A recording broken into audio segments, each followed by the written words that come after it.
You ever had something with someone that felt like it could have been everything, but ended up being nothing? Like emotionally, you were halfway to marriage, but officially, y'all were barely past, hey, what's your Spotify? Yeah, that's an almost relationship, and it hurts. Bad. Sometimes worse than the ones that actually had a title. And I get it because it feels like grieving a ghost. You can't even explain it to people without sounding crazy. We never dated, but I feel like I lost a soulmate. Try saying that out loud without someone blinking at you like you've lost your mind. But it's real. It's a different kind of heartbreak, like emotional whiplash, because it never had a beginning and still somehow has an end. The worst part? It's not even a breakup. It's a slow fade.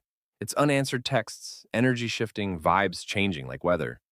One day you're talking about your childhood trauma and how you both love mangoes, and the next day they're liking someone else's thirst trap and forgetting to reply to your memes.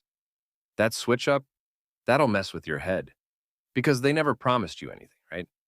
So you can't even be mad, but your feelings didn't read the fine print. Your brain's like, we're chill, but your chest is going through a civil war. Almost relationships are dangerous because they live in the land of potential, and potential is addictive. You start imagining futures that never existed. You remember the way they looked at you that night when everything felt right, and your imagination fills in the blanks with things they never actually said. That's how we break our own hearts, filling in the unsaid with the ideal, making castles in clouds and then crying when it rains, and it's funny. Like, funny, haha.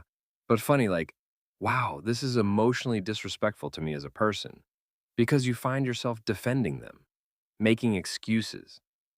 They're just busy. They're scared of feelings. They're bad at texting. Bro, you ever seen someone post a story 5 minutes after leaving you on read? Yeah. Suddenly they're not bad at texting. They're bad at prioritizing you. And that stings. Because now you're sitting there writing drafts you'll never send, rewatching your own conversations like it's a documentary. Like, did I imagine the whole connection? Did I misread all of that? Was it just me? That spiral?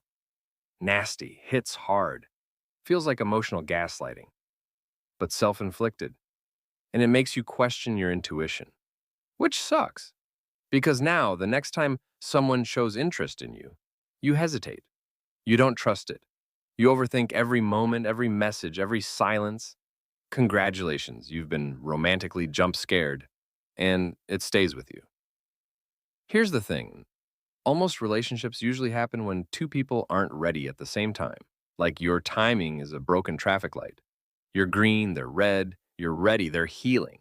Or pretending to heal. Or running, or maybe they're just bored and using you as a cozy place to land till someone else replies.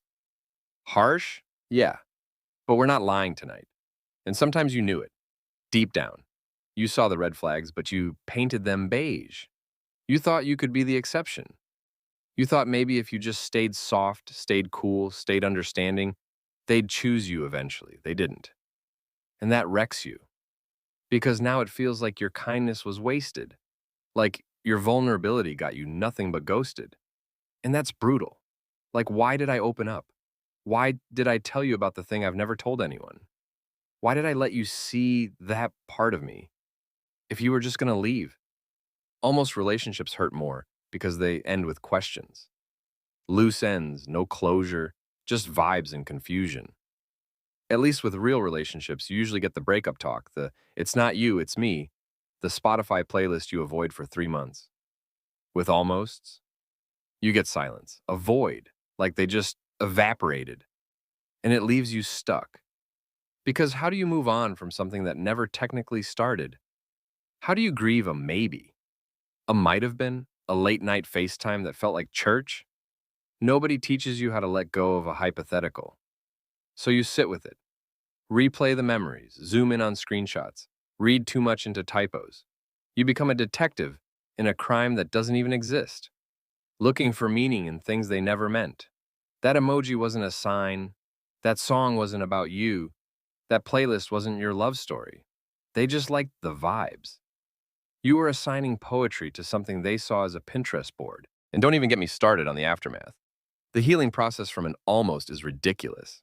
You'll go through the whole breakup cycle without the title, crying to music, deleting pictures, journaling like you're on a Netflix drama. And for what? For a situationship that had no definition? Yup. Because feelings don't care about labels. Your nervous system doesn't know if y'all were official. It just knows you felt safe. And then that safety got snatched away. Your body remembers that every time you see their name pop up, or hear that one song, or pass the place you both said you'd go but never did. Ghost memories. That's what they leave. Ghosts of things that could have been. And those are the hardest to exercise. Let's talk psychology real quick. The brain loves patterns, closure, structure. When something doesn't have an ending, your brain loops it like a broken record. It tries to fix it, find meaning, fill in the gaps. That's why almosts linger. That's why you think about them at 3 a.m. even when you're talking to someone new. That's why one small interaction with them months later can send you spiraling back like it happened yesterday. Because your brain never got to say goodbye. You never got to bury it. You're holding a coffin with no body, and you're expected to just move on? Good luck with that. And maybe, just maybe, they never even liked you as much as you liked them. Maybe they liked the attention, the feeling, the comfort, the way you made them feel special without them ever having to commit. That's the most brutal part, realizing you were an emotional Airbnb. They checked in, got cozy, laughed, healed, slept good, and then dipped without paying the bill. Left you with their emotional luggage. And now you're cleaning up the mess, or maybe they did like you. Maybe they were scared, but guess what? That doesn't matter. Fear doesn't excuse emotional negligence. If someone can't choose you, you have to choose yourself. You have to walk away, even if you wanted them to fight for you, even if you hoped one day they'd realize what they lost and come back with some grand apology. Because waiting for that, that'll eat you alive. You'll waste your whole heart waiting for someone who already told you everything you needed to know with their silence. And yeah, I know what you're thinking. But what if I was too much? You weren't. You were just too much for someone who wasn't enough. Read that again. You being open, present, loving, that's not too much. That's emotional wealth. That's premium currency. Don't ever feel bad for giving love that was real. Even if they couldn't hold it, even if they dropped it, that's on them, not you. And yeah, healing from this sucks. It's messy. You'll cry in places you didn't expect, get mad at random times, think you're over it, and then bam, a memory hits. That's part of it. Let it come. Let it move through you. Don't judge it, but don't stay stuck there either. You owe it to yourself to heal forward, to stop trying to rewrite the past and start writing a future that has your name on it. And look, if this hit, if you're sitting there with tears in your eyes pretending you just have allergies, this was for you. You're not alone. So many people have been through this, that ache of the almost, that quiet pain of what never was. And sometimes the only way to heal is to talk about it, share it, say it out loud, not for them, for you, for the version of you that loved honestly, that gave when it was hard, that stayed soft in a world that teaches you to go numb. That version of you deserves to be seen. So if you feel like telling your story, do it, somewhere, anywhere. The world needs more honesty like that. Because here's the truth. Almost love still teaches you something. It teaches you where you need boundaries, where you lose yourself, what you're worthy of. It hurts, yeah, but it shapes you. It makes your love sharper, stronger, realer. So the next time, you'll know what to protect. You'll know what to look for. You'll recognize the difference between being chosen and being convenient. And you'll choose better. Because you'll know you deserve better. And that's the most powerful healing there is. So don't hate the almost. Don't stay bitter. Just don't stay broken either. You got too much soul for that. You're not an almost, you're a whole. And one day someone's going to see that and match it fully. No questions, no confusion, no silence. Just real. All in. But until then, stay soft, stay smart, stay you. And if you're still carrying the weight of that almost, let this be your permission to finally put it down. They're not coming back.